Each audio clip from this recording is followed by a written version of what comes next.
What does Make America Great Again mean to you? Well, it's pretty self-explanatory, isn't it? We're going to bring back how America used to be.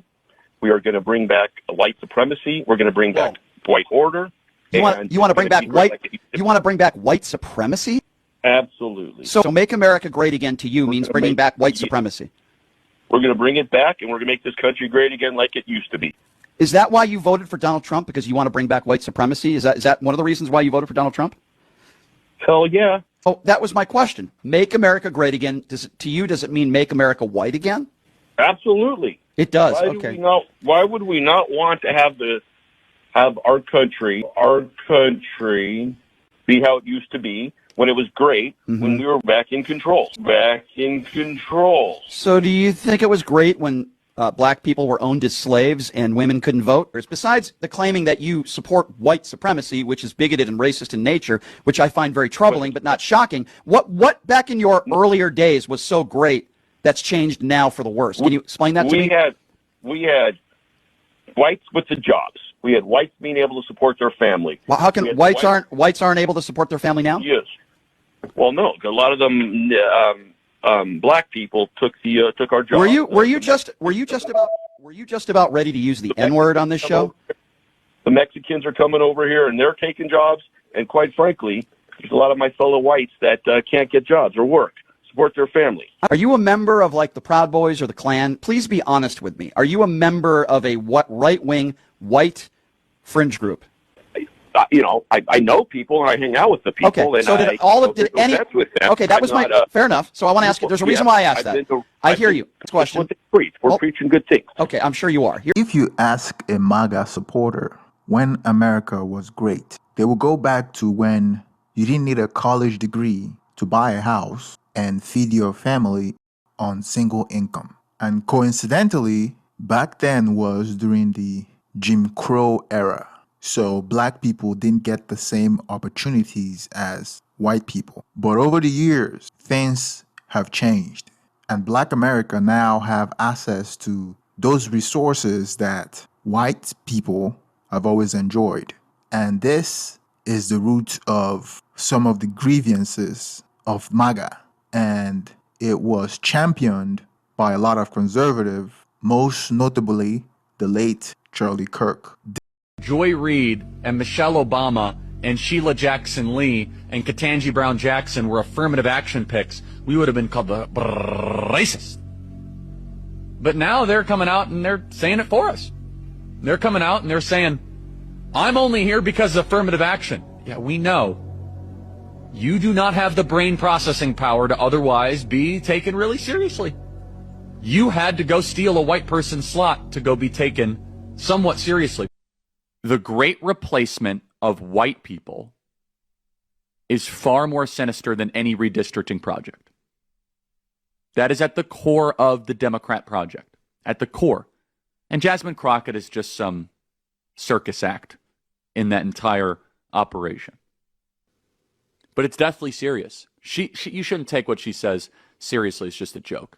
What she represents is very serious, which is the continued attempt to eliminate the white population in this country. This personally affected him from an early age, and I will play a video of it in a few seconds. But before that, let me say this. Now that the entire country is about to saint Charlie Kirk and portray him as a good Christian man and a symbol of free speech, but we are not allowed to criticize those speeches that he espouses. You're called names if you replay those speeches that are vitriol against minorities, especially black people.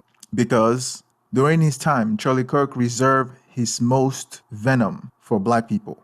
And the reason why is deep-rooted. Now, I get this, Charlie Kirk have a lot of black friends. But those black friends, Candace Owens and a bunch of them, those black friends are not normal black people. Their primary goal is to tell half story about black people and disparage black people. Show me a normal black person that is Charlie Kirk's friend that he brought up and was nice to, that doesn't go on air and espouse negative things about black people. It's just like they say, the house Negro. Just because he has house Negro's friends doesn't mean he likes black people. He just likes black people that says negative things about other black people. So anyway, for Charlie Kirk, his contempt against black people goes way back to what he considered opportunity that black people took away from him. And this is how it all started. So let me tell you this story of this young teenager. He was about 16, 17 years old, right? Went to school in this suburb of Chicago, basically Illinois, right? And at this high school, his classmates describe him as arrogant, annoying, like a bully.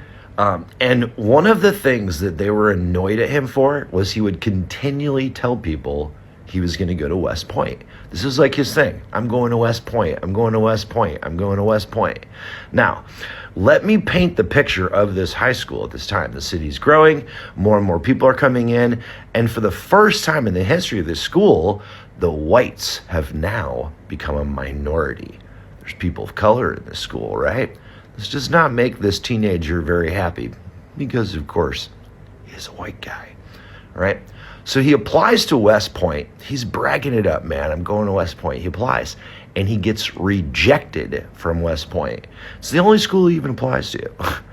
He gets rejected. All his dreams are dead, dashed on the ground, and he has to face the fact that he just wasn't good enough. But what does he do instead? He blames it on the black people. So this is at a time during the presidency of Barack Obama. Conservatives were going nuts over Barack Obama, the black president who wasn't really a citizen and this and that, right? The racism was pervasive and open by the Conservative Party. And this young man latched onto that. And it became his reason that he told everybody that he didn't get into West Point because a black person had taken his spot. He couldn't face that rejection, so he blamed it on a black guy. This young man penned a letter about this whole situation and a bunch of these conservative issues he was doing. The Republicans ate this young kid up and put his letter out. Here's a young guy who gets the conservative movement, right? Who understands, save the country, right? And they propelled that young man to millions of dollars in income, millions of dollars of funding, and he founded Turning Point USA. That racist young man is Charlie Kirk.